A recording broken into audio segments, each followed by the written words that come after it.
Hello, and welcome to another edition of the Jervis Forum's Frontiers of International Security. I'm Joe Parent at the University of Notre Dame. And joining us today is Bridget Coggins of the University of California, Santa Barbara, who'll be talking to us about sovereignty. Bridget, thanks for being on. Thanks for having me.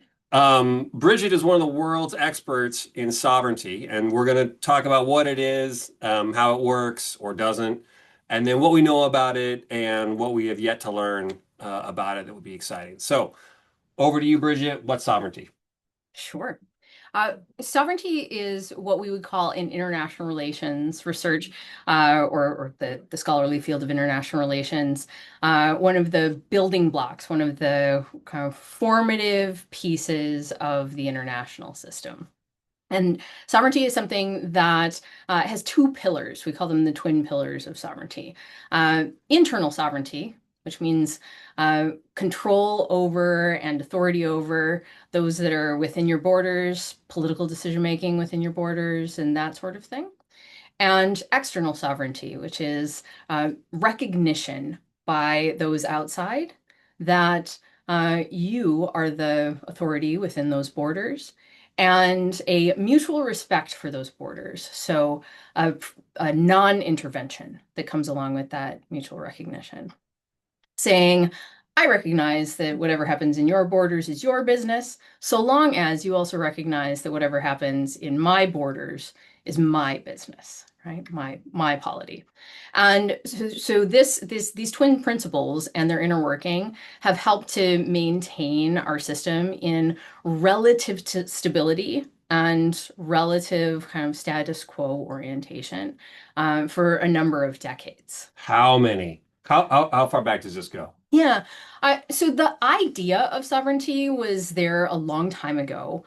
But it was, I would say, I would point to the early 20th century as being the point at which all states, so all governments that were recognized at the time, specifically in Europe, this is a European system predominantly at that moment in time, right, during colonialism at the beginning of the 20th century.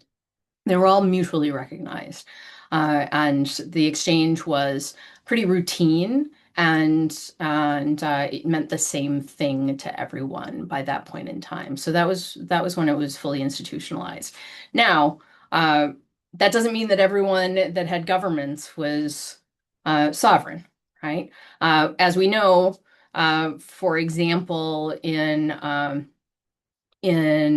a number of places that are now independent countries, but that were in the rush for colonies, there were independent governments that functioned, that had polities, that had that internal sovereignty, that internal pillar, but did not have external recognition, at least not within the European system. And so this is why, in part, they were considered in Latin terra nullius. They were no man's lands, and so they were free for the taking. Uh, that is contrary to the facts on the ground. But that shows how those twin pillars, they kind of both have to be there in order for us really to say that you're a system member. Now, in the time since then, we've seen huge waves of new countries that have come to be recognized as formal colonialism was discredited as an institution, as big land-based empires like the Soviet Union crumbled into their constituent parts, right? So we went from one country to 15 countries very quickly in that circumstance, or in that situation. Uh, and so it's really been the almost the full range or the full range of the 20th century that we've had a kind of pretty sovereign states system. How much has the sovereignty norm changed over time in the last century? Yeah, so there are a lot of differences in what we actually see constituting the sovereignty norm. Uh, In the early 1930s, the Organization of American States came together and they said, here are the qualities that we're going to say are the qualities that a country needs to have. It's got to have a government, it's got to have a population, It's got to have a defined territory, and it's got to be able to participate in foreign affairs, right? Now, those seem like hard and fast standards, right? That's a good checklist. That's how we know that we have a country and that there should be external recognition, right? That there should be a member of this mutual exchange. But reasonable people disagree, right? You can have two people, even who are really intending to enforce that same rule, look at two rebel groups or look at two separatist movements, and some will see a state and others won't.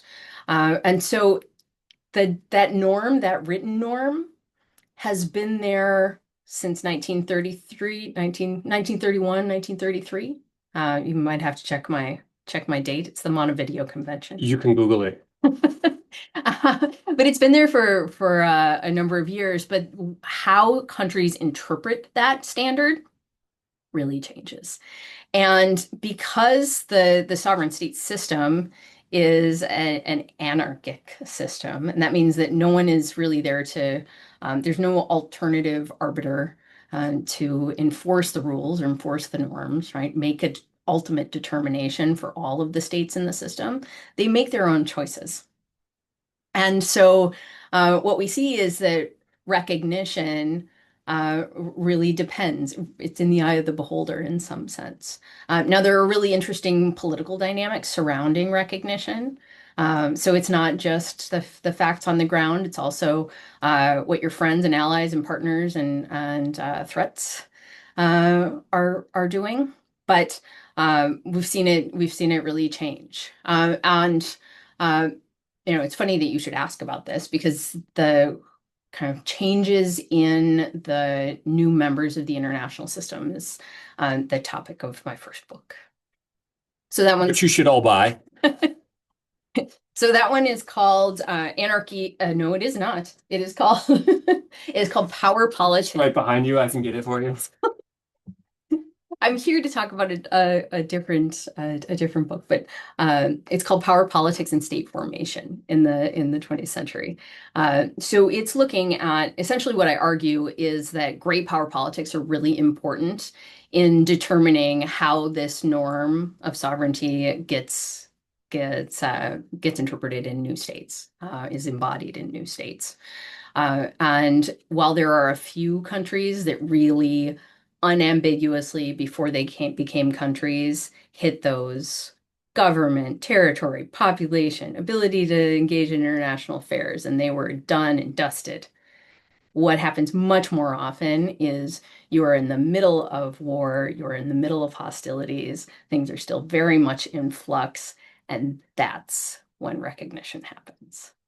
So something happens externally, the external politics dictate when it is that recognition happens, not that you've kind of achieved this goal and then are recognized by everyone around you. Instead, it's that something's happening politically in the international system that makes it timely and reasonable and compelling for outsiders to have an interest in having you as a new partner instead of somebody else.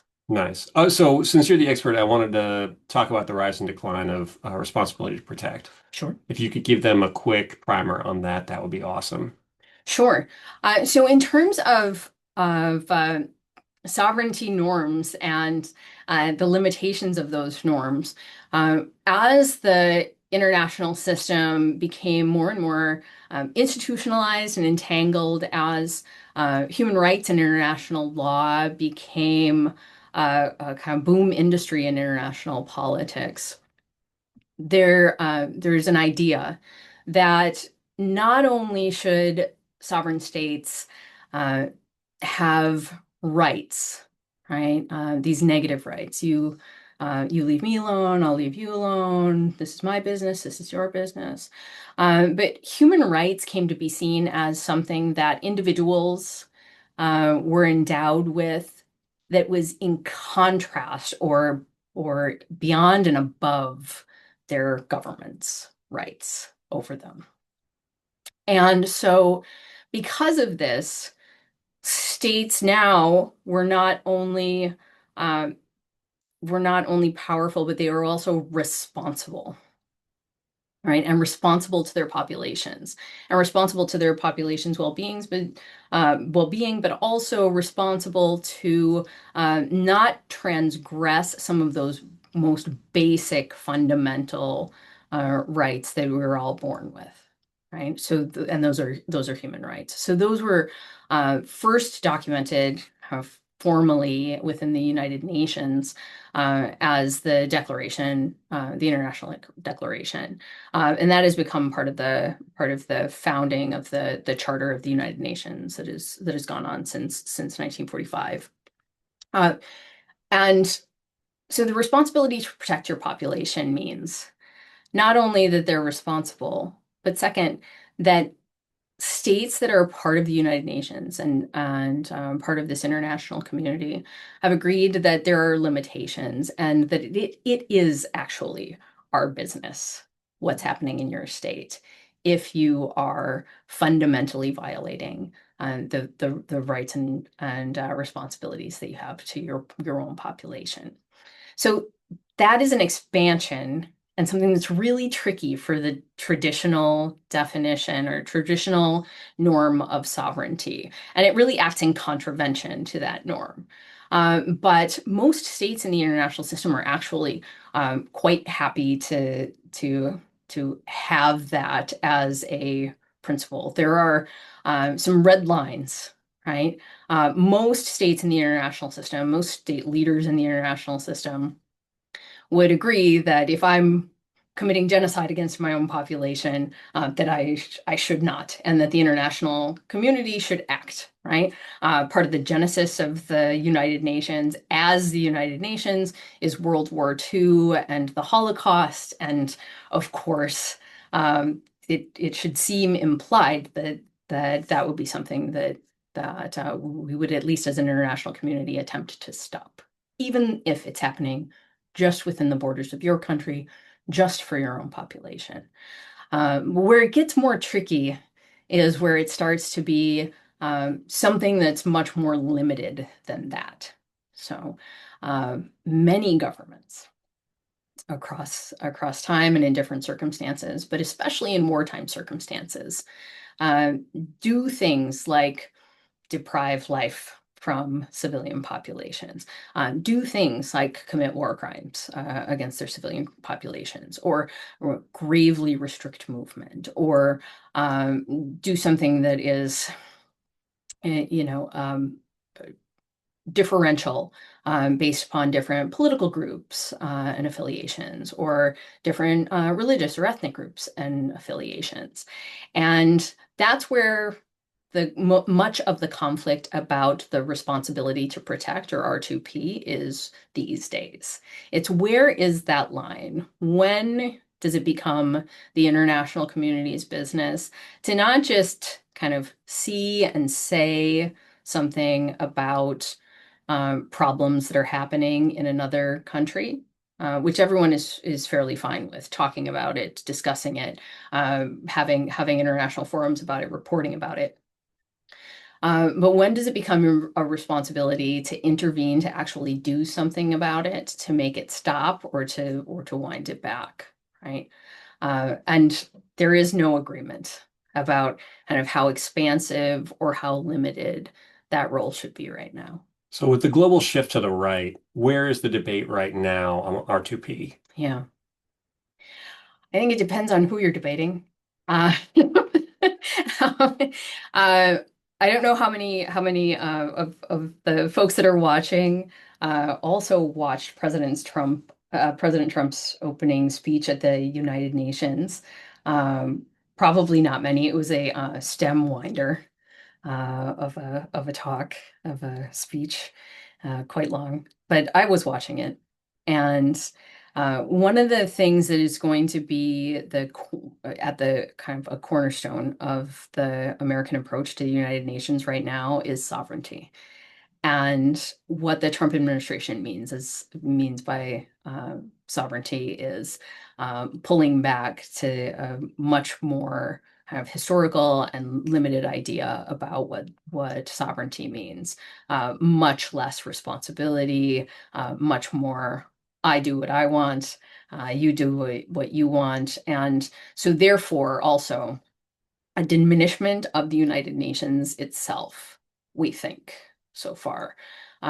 So turning the United Nations less into kind of a legal and normative body through which the international community acts, and turning it much more into a forum where states make deals, make agreements, Make but really long speeches. make really long speeches, but generally where they are not going to be trying to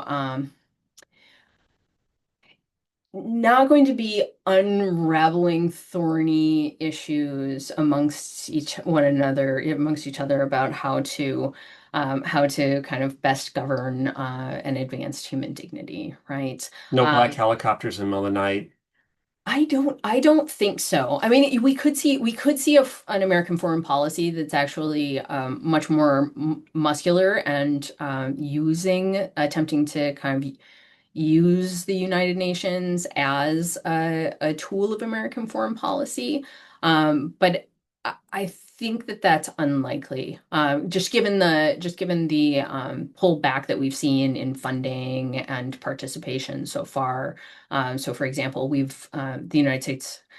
I apologize for saying we. I live in the United States and I'm an American citizen. I'm not a part of the Trump administration.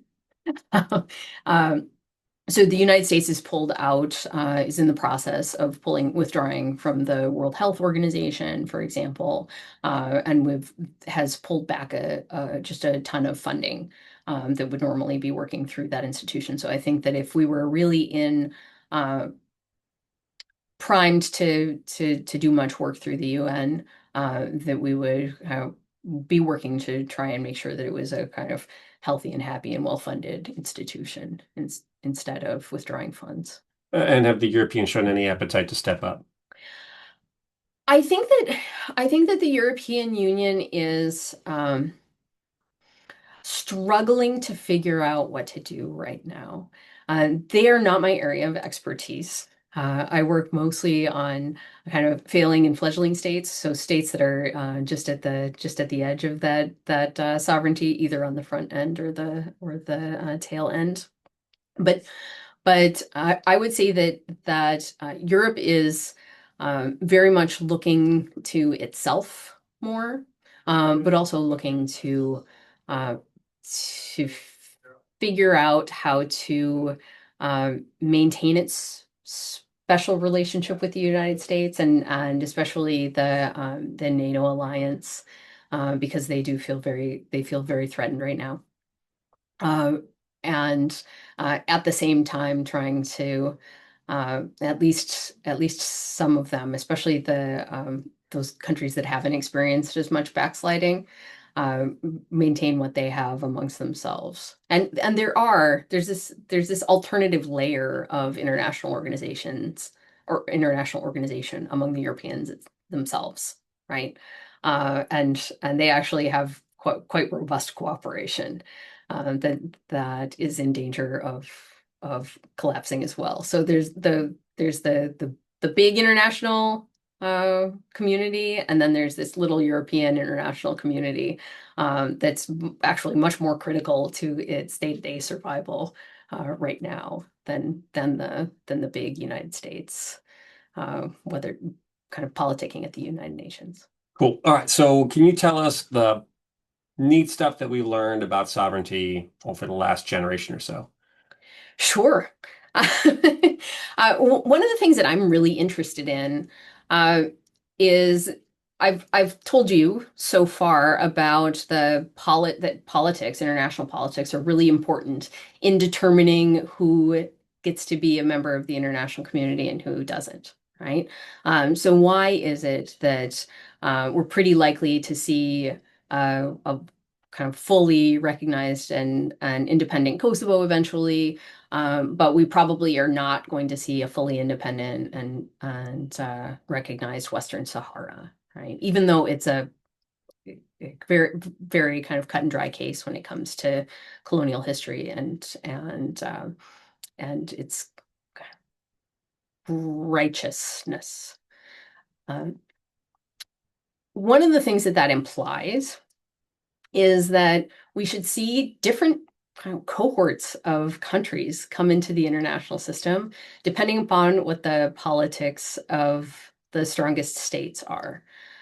So what that meant is that there was a period of unequivocal American hegemony, and that the United States got to do a lot more determining who the new members of the international system were during that time.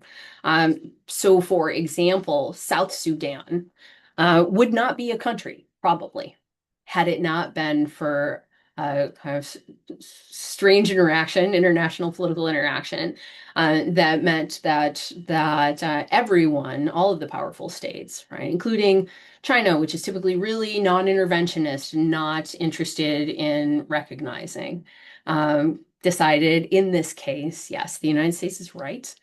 This South Sudan ought to be a new country. Okay, so there are a lot of interesting politics there.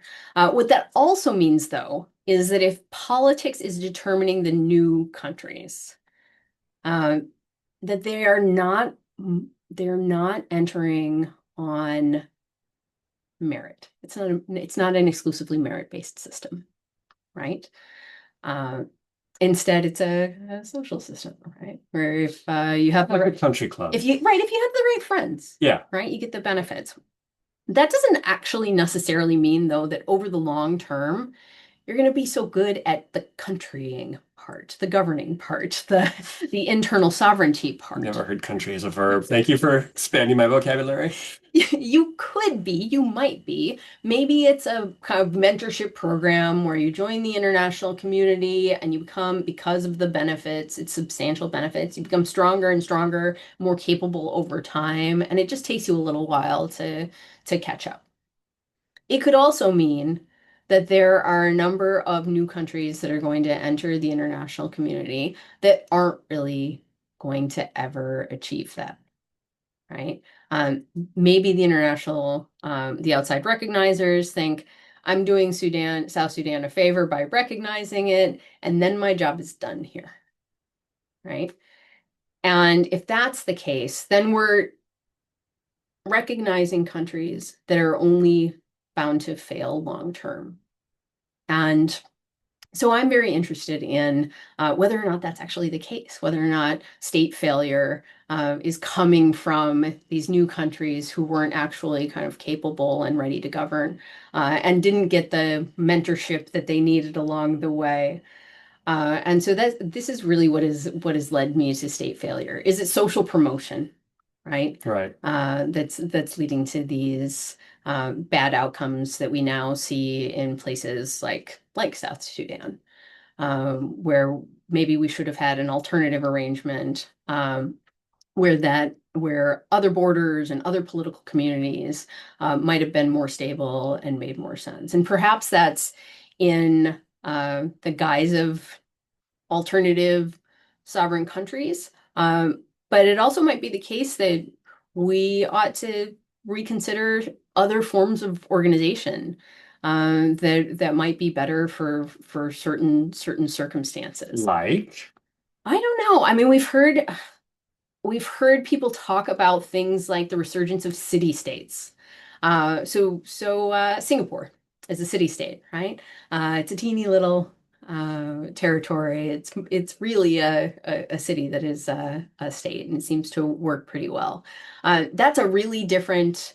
If we take that concept to the coast of West Africa, not that I'm recommending this. right. I'm not. People that have countries are should have them. I'm perfectly happy to leave them be. But if we took that in cases where we had really fundamental collapse of sovereignty, that might be a way to think about an alternative that kind of doesn't go the whole way towards new country, but also gives potentially some of the benefits and helps to make governing more plausible and tractable, and then maybe we see something like a contagion that of governance that builds out into the interior or the periphery. So this is awesome. What other cool frontiers of sovereignty do you want to talk about? Yeah. The other thing that I think is interesting is we're in a fairly globalized and interesting point in our history where corporations actually have quite a bit of control and authority in a number of places that contravenes the authority of the state. And uh, oftentimes that's welcome as a form of investment, right? Large tracts of land, huge amounts of housing and people that are working, um, big, schools, So I'm picturing like hospitals. China and Africa or like the banana companies in Latin America. Is it Yes, stuff like that? it is like that. Okay. Yeah. Um, not exclusively like that, but this is happening all over the world. So, essentially, that in weak places, particularly where governments maybe don't have the resources to expend to govern very well, um, companies will buy and essentially kind of run cities, protectorates, areas that are largely outside of the control of the state, but technically are there at the invitation of the state, right? And so I think that these kind of borderline public-private partnerships and the what they foretell for the future of the international system is interesting. I don't have any answers, but I think that that's a, a knife edge area where there's some very interesting things that are happening. They don't always fall on the side of the government, right? When there are kind of issues of contest between them, where where kind of judicial processes happen within the company that wouldn't be consistent with how the state authorities might decide them.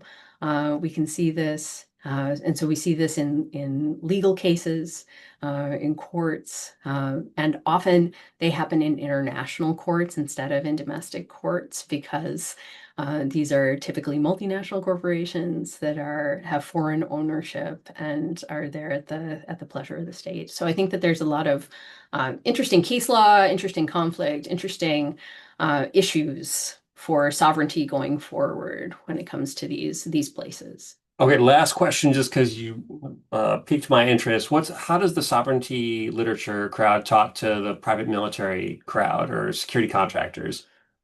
How do we talk to them?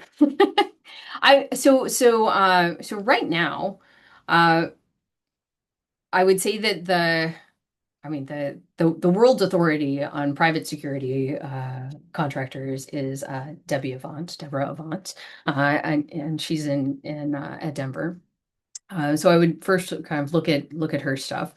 But the when it comes to private security contractors, uh, there are a couple of different layers. The first is that international law says that mercenarism is not okay, right? It's against the law, and specifically, they're talking about offensive military operations, right? Um, so every security contractor that currently exists is mostly in the business of defensive security. Um,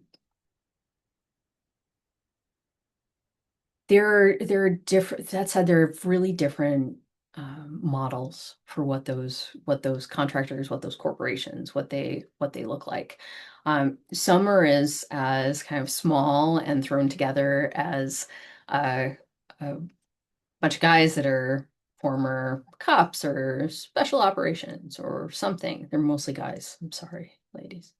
Um, they're mostly guys that provide security for one person, right? Or a handful of people or somebody's family. And all the way to in places like Libya, almost full militaries that are equipped to go and join fighting, almost like the Hessians in the United States. Um, so they're really very different, and they perform a number of functions. So it can be something that is kind of very, very limited, and there are a number of contractors that they provide military services that we don't want uh, in the United States, for example, the troops to be doing, right? Like, do we need someone in uniform to be peeling potatoes and doing KP duty, or are we happy to have a security contractor doing that? I think usually, or doing our IT work, or manning recruitment stations in strip malls, right? Probably we don't want them to be using their expertise in that particular way. It's probably less expensive. They probably do it better as a contract. But then there are others that are really intimately tied to sovereign authority and the functioning of the government that we might think are more problematic, right? So what does it mean for a country like, for example, Haiti? Haiti has just recently signed a contract with a um, private contractor named Eric Prince It's from uh, not far from here, actually. to help with their security situation. They're in a really tough security situation. They have been for a very long time. The gangs in Haiti rival, if not surpass, the ability to provide security services by the government. Uh, and so he is going to go in there and help. The concern in those kinds of interventions in a place like Haiti is that the government is on pretty shaky ground, not just in terms of control, but also in terms of legitimacy to begin with. And so when you buy a private army and a really well armed and a really well trained force with great weapons from usually, or in this case, the United States, right? To parachute into this situation.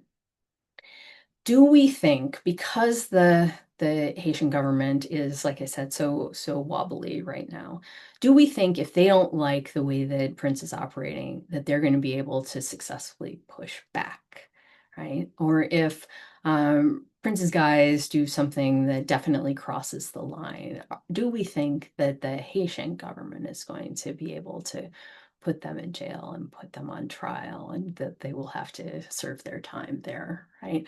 A lot of the things that we think of as being very clearly within their sovereign rights, actually, or not actually, but we are concerned that they might not be operative in those environments, right? And so when the when the uh, when the contractors are so powerful relative to the government that's hiring them, or when the government that's hiring them is from outside, and they're parachuting in, as was the case for a number of contractors that were operating, especially in, like, for example, relatively recently, Bosnia and former Yugoslavia. That's when we start to get concerned that sovereignty is being violated in a way that's might be violated in a way that's so problematic that it shouldn't be. Um, we shouldn't allow the practice. We shouldn't allow the practice. Awesome. The question is, who do you bar, Right. right? Does the United States say Prince can't sell those services because Haiti is clearly a buyer, right? The Haitian authorities are clearly a buyer, and won't they just find someone else if the United States says no? So it's a robust market. So it's hard to figure out how to solve the problem, but it is definitely a pernicious issue for sovereignty. Terrific. All right. Thank you, Professor Coggins, for bringing sovereignty to the people. Sure. Thank you for joining us, everybody, on Frontiers of International Security. I'm Joe Parent for the Jervis Forum. Tune in next time when we have another episode.